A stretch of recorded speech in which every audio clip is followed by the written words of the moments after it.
e bem-vindas ao CSA TV, o nosso resumo semanal de notícias das Américas. Seguem agora os nossos destaques.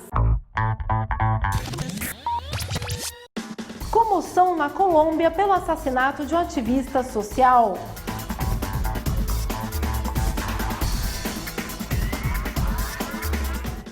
E a CSA emite comunicado condenando o assassinato do líder sindical boliviano Orlando Gutiérrez. No Chile, os sindicatos dos profissionais da saúde se declararam em estado de alerta nacional.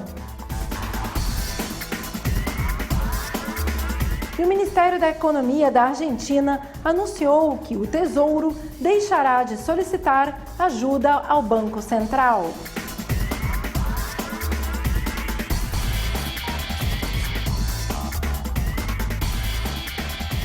Em uma eleição acirrada, o candidato republicano e presidente Donald Trump lançou alegações de fraude em vários estados e fez denúncias graves e infundadas contra o processo eleitoral, com informações emitidas pela própria Casa Branca. Até o encerramento desta edição do CSA TV, o resultado eleitoral nos Estados Unidos segue incerto. O ex-vice-presidente Joe Biden assumiu a liderança em número de eleitores, mas há estados que ainda não terminaram a contagem dos votos e outros, como a Carolina do Norte, que podem finalizar o processo na próxima semana. O mandatário dos Estados Unidos e o candidato republicano pediu várias vezes para impedir a contagem dos votos, e esse ato foi qualificado pelo deputado alemão Michael George Link, chefe dos observadores eleitorais da Organização para a Segurança e Cooperação na Europa, como abuso flagrante de poder. Até agora, o candidato democrata Joe Biden fez suas ligações para os seus seguidores com calma e se autoproclamou vencedor. Enquanto isso, o atual presidente garantiu que houve fraude e afirmou que o resultado do pleito acabará sendo formalizado pelo mais alto Tribunal de Justiça.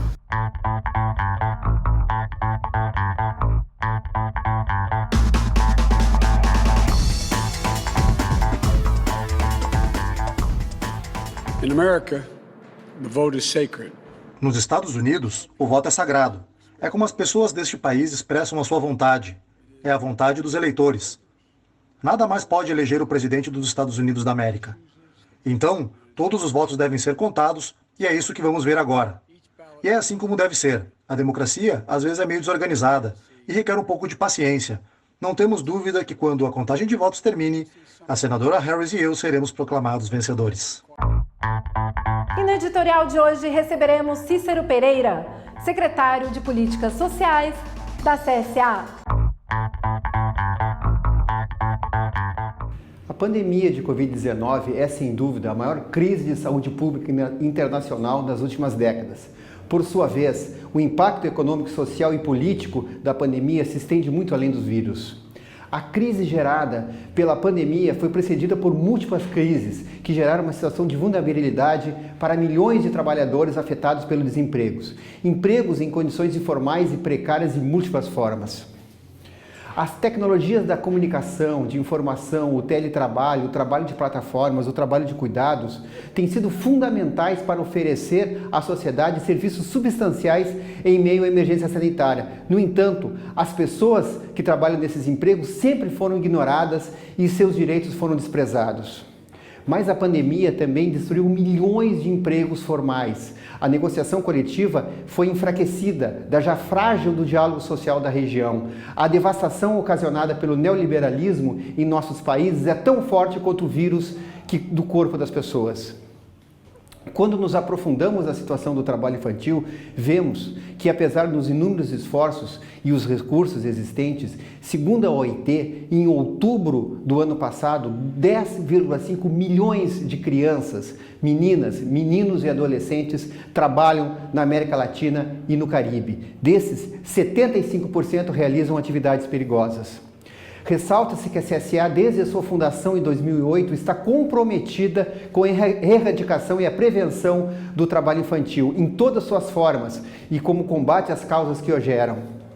Por esse motivo, propomos a necessidade de um novo contrato social que inclua o respeito à liberdade de negociação e associação coletiva com direitos facilitadores ao trabalho decente. A partir da PLADA, Plataforma de Desenvolvimento das Américas, fazemos propostas como erradicação do trabalho infantil e da exploração familiar, como o trabalho não remunerado por meio de políticas de desenvolvimento produtivo, proteção do emprego a adultos, seguridade social de qualidade, distribuição equitativa da riqueza. Defendemos firmemente direitos das crianças e dos adolescentes à saúde, à educação pública e gratuita, a ter uma família, a um habitat saudável. E a CSA emitiu um comunicado denunciando o assassinato do boliviano Orlando Gutierrez.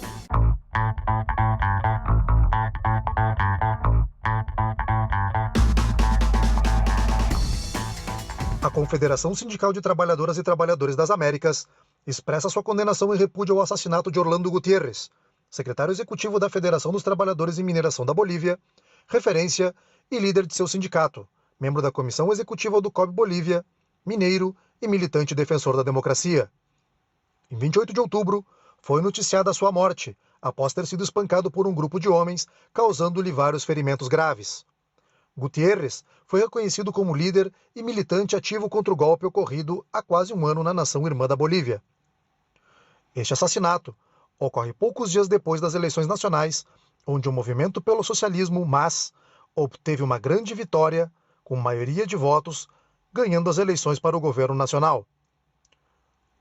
O golpe de Estado, ocorrido no ano passado, os 11 meses de violência, assim como o cerco e a restauração conservadora e racista no país, são o pano de fundo que motivou este assassinato e outros atos de violência ocorridos em território boliviano.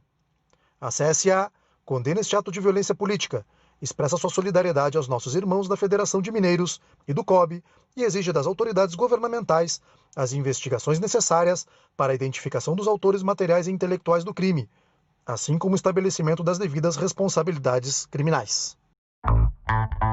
E a comoção na Colômbia pelo assassinato de uma ativista.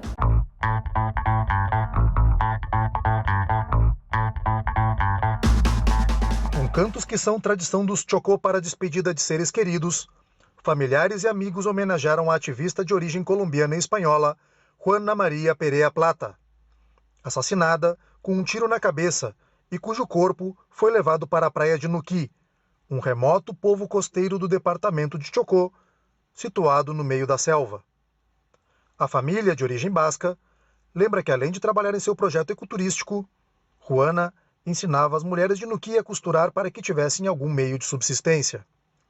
A vítima era considerada pelo ativismo contrário à construção de um porto no Golfo de Tribugá, cerca de 5 quilômetros ao norte de Nuquí, pelo dano que a obra causaria aos ecossistemas marítimos e terrestres da região. A situação de violência na região de Nuquí é tão grave que ninguém da família conseguiu ir até o local, uma das regiões mais pobres e abandonadas do país, para receber diretamente das autoridades locais uma explicação sobre o ocorrido e levar o corpo de Juana Perea para Bogotá. A família recebeu informações do caso por meio do padre e do prefeito do povoado. Segundo eles, o corpo havia sido lavado, com a roupa trocada, e o haviam trasladado até a igreja somente com um lençol branco. O procedimento é considerado pelos parentes como uma violação que poderia alterar os rumos da investigação. O assassinato de Juana Perea gerou forte comoção na Colômbia e, na opinião do escritor político Gustavo Álvares, é um crime que exige reflexão e investigação. E agora uma pequena pausa para os intervalos.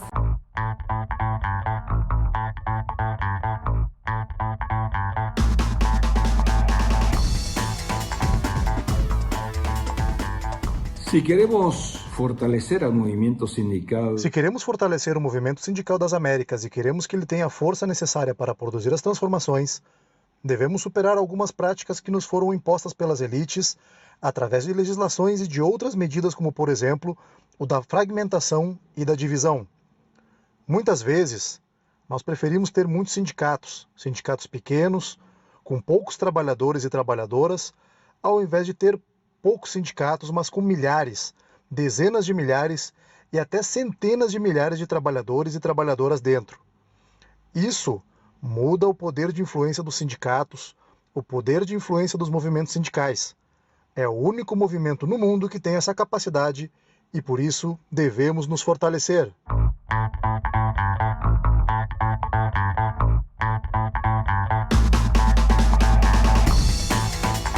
E voltando para a Colômbia, ex-combatentes das Farc pedem por mais segurança.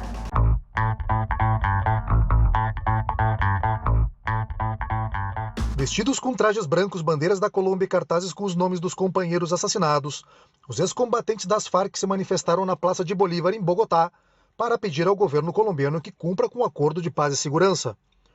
Os ex-combatentes, agora nucleados no partido político Força Alternativa Revolucionária del Común, participaram da chamada Peregrinação pela Vida e pela Paz e chegaram na Praça de Bolívar.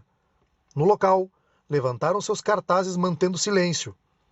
Nos cartazes brancos estavam escritos em diferentes cores os nomes dos ex-combatentes que integram os 236 assassinados em diferentes lugares do país desde que foi assinado o Acordo de Paz em 2016. Os ex-guerrilheiros também fizeram apresentações musicais de ritmos como vallenato e rap. A decisão das Farc de partir para Bogotá para pedir proteção ao governo aconteceu logo após o assassinato no passado 16 de outubro em Mesetas, departamento de Meta, do ex-guerrilheiro Juan de Jesus Monroy, líder da reincorporação nessa região, e de seu colega Luiz Alexander Lago. Estas mobilizações ocorreram de maneira totalmente pacífica, obedecendo os protocolos sanitários exigidos pela Prefeitura de Bogotá, que autorizou a manifestação. E o furacão ETA deixa suas primeiras vítimas ao passar pela Nicarágua.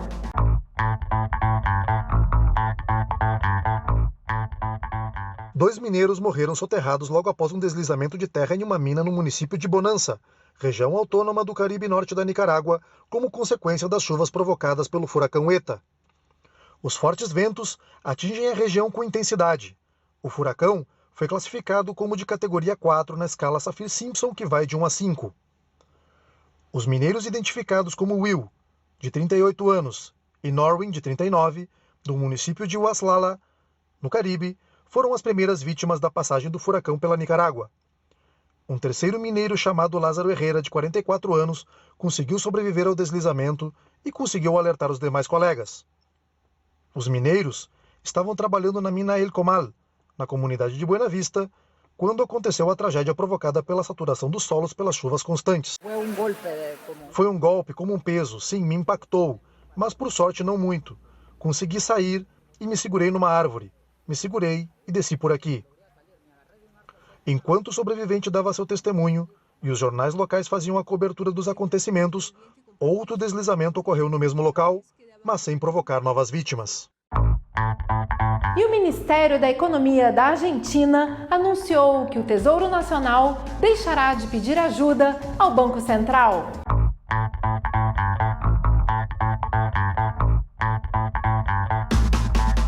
O Ministério da Economia da Argentina anunciou nesta segunda-feira, por meio de comunicado oficial, que o Tesouro Nacional, durante os meses de novembro e dezembro, não será financiado pelo Banco Central, e sim pelo seu próprio capital. O comunicado indica ainda, em relação à política financeira para o final do ano, que serão renovados todos os vencimentos de dívidas e de juros, além de obter financiamento líquido do mercado em até 10% dos vencimentos totais desse período. Qualquer aumento no financiamento líquido que ultrapassasse esse limite será usado para reduzir ainda mais o nível de assistência do Banco Central. O comunicado esclarece que a adequação das políticas orçamentárias tem como objetivo estender a proteção aos setores mais vulneráveis da sociedade e o avanço na agenda de normalização do financiamento do setor público. A medida é adotada quando a Argentina negocia com o Fundo Monetário Internacional um novo programa de crédito, substituindo o Stand-by Agreement assinado em 2018 por cerca de 57 bilhões de dólares, dos quais recebeu 44 bilhões e deixou as outras parcelas em espera. E no dia 15 de novembro serão realizadas as eleições municipais do Brasil.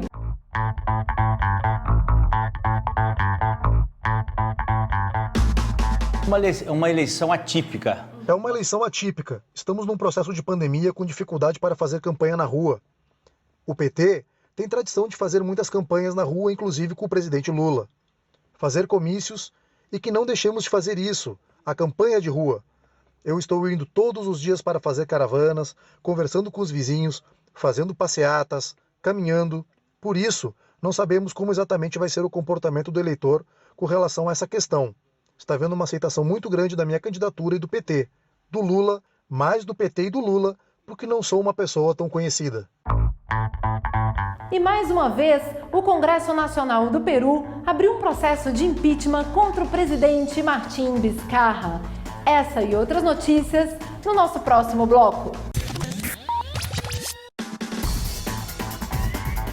Mais uma vez, o Congresso Nacional do Peru abriu um processo de impeachment contra o presidente Martín Vizcarra, acusado de incapacidade moral permanente. É a segunda vez que os deputados buscam afastar o presidente em menos de 2 meses por supostos atos de corrupção.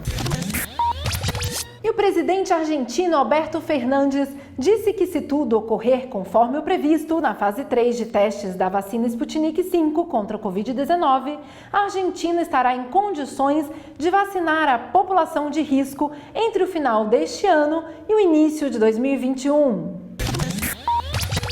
O Haiti apresentou uma leve recuperação das atividades econômicas durante o 4º trimestre do ano, de julho a setembro, segundo informações do Banco Central do país. E a entidade financeira informou que o número de casos positivos de Covid-19 é inferior ao previsto. O reinício das atividades em diversos setores e a abertura do tráfego aéreo internacional influíram nesse indicador. E agora uma pequena pausa para o nosso intervalo.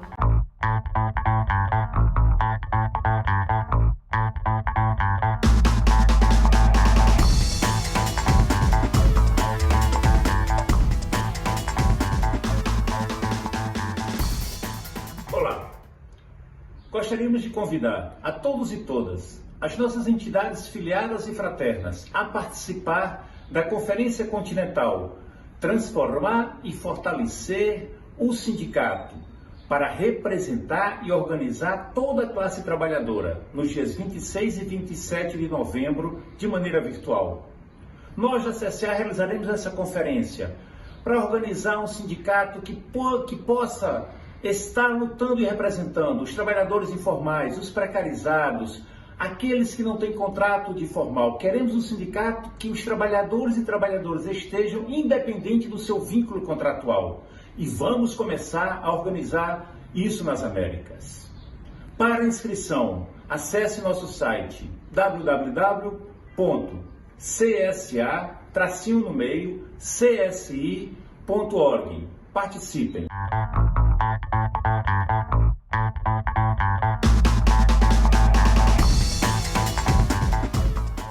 E no Chile, os sindicatos de profissionais da saúde se declararam em estado de alerta nacional.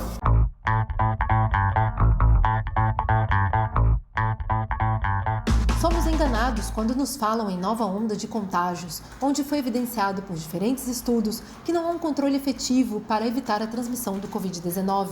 Por isso, o papel das trabalhadoras e dos trabalhadores da saúde tem sido essencial, não apenas para gerar um ambiente de proteção e de resguardo com relação aos que já se contagiaram, colocando em risco suas vidas devido à ausência de elementos de proteção pessoal, mas também de alerta sobre a necessidade de que seja informada a verdadeira quantidade de pessoas contagiadas. Precisamos ter mais certezas e informar a verdade à população sobre qual é a situação real. Hoje em dia, vemos uma nova onda de contágios nos países da Europa. Tudo indica que, se não tomarmos as medidas e as precauções necessárias, essa situação poderá ocorrer novamente no nosso país a qualquer momento. E a Organização Mundial da Saúde respalda o direito de protestar contra restrições, mas de forma segura.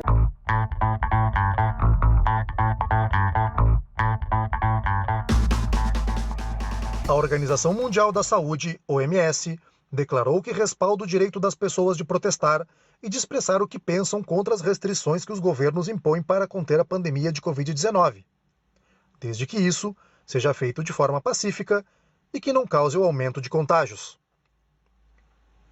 As pessoas estão frustradas e têm o direito de estar. Todos querem voltar a uma vida normal, reconheceu o diretor de emergências sanitárias da OMS, Mike Ryan. ao comentar os protestos ocorridos nos últimos dias em cidades europeias, incluindo algumas na Espanha, onde as manifestações se transformaram em atos violentos.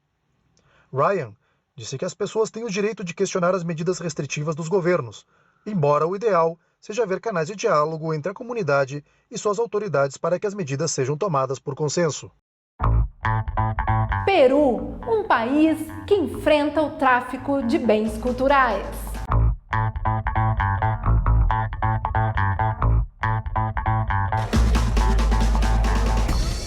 O Peru é um dos países mais afetados pelo tráfico de bens culturais.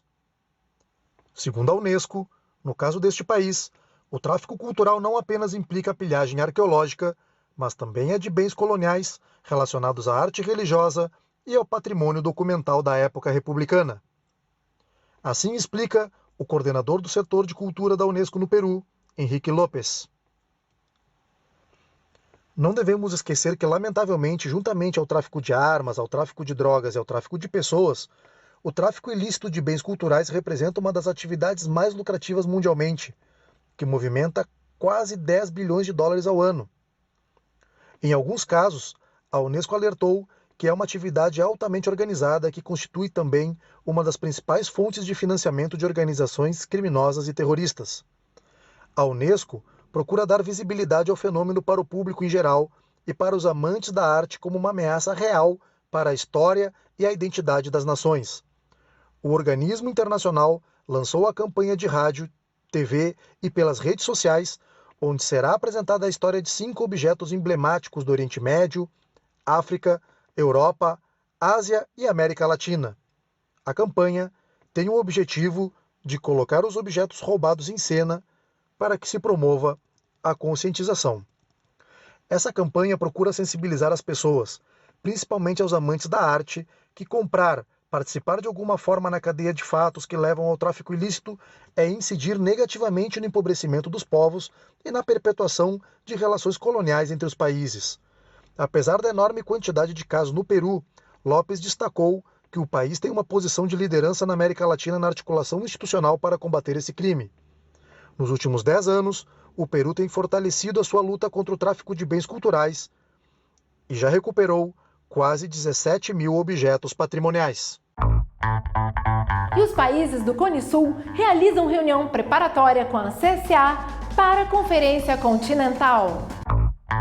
Nesta semana, a Confederação Sindical das Trabalhadoras e Trabalhadores das Américas, a CSA, realizou um encontro subregional do Cone Sul com as centrais afiliadas da Argentina, Brasil, Chile, Paraguai e Uruguai para discutir a autorreforma. Este é o segundo encontro de um ciclo de debates prévios à Conferência Continental, que tem como tema transformar e fortalecer o sindicato para representar e organizar toda a classe trabalhadora. A conferência será nos dias 26 e 27 de novembro. Rafael Freire, secretário-geral da CSA, falou sobre os desafios enfrentados pelos sindicatos na região. Nós seremos aquelas pessoas que vão decidir sobre o nosso futuro. Ou seja, tem muito claro isso. Nós vamos decidir sobre nossa estrutura sindical. Nós vamos decidir se nós queremos mover essa América ou não na estrutura sindical. E a decisão nossa da CSA é que sim, nós devemos mover. Nós podemos ter uma segunda decisão, que não precisa mexer com isso. Não precisa mexer com a estrutura sindical, não precisa mudar. Essa é uma decisão possível, mas a nossa decisão é outra, é que sim, nós queremos mover e queremos iniciar. E sabemos que esse processo é um processo de convencimento e de construção política. Então não é do dia para a noite. Mas a CSA inicia em 2020 e quem sabe em um tempo importante nós tenhamos a nossa estrutura sindical mais forte do que nós temos hoje. A autonomia sindical, as questões de gênero e da juventude e a unidade sindical foram foco dos debates, que tiveram a participação de 58% de mulheres. Mais de 200 representantes de 12 centrais sindicais afiliadas à CSA participaram do encontro. O Sri Lanka salva 120 baleias com a ajuda de centenas de voluntários.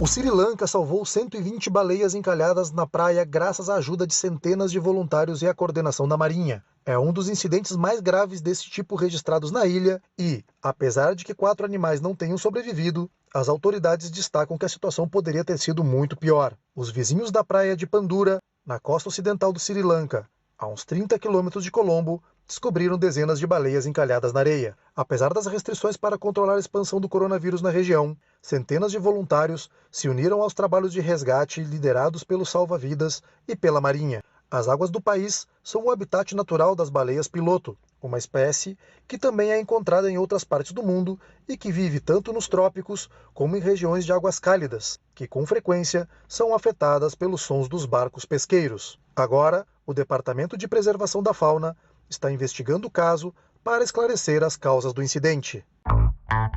Eu sou Carol Coelho, direto da sede continental da CSA.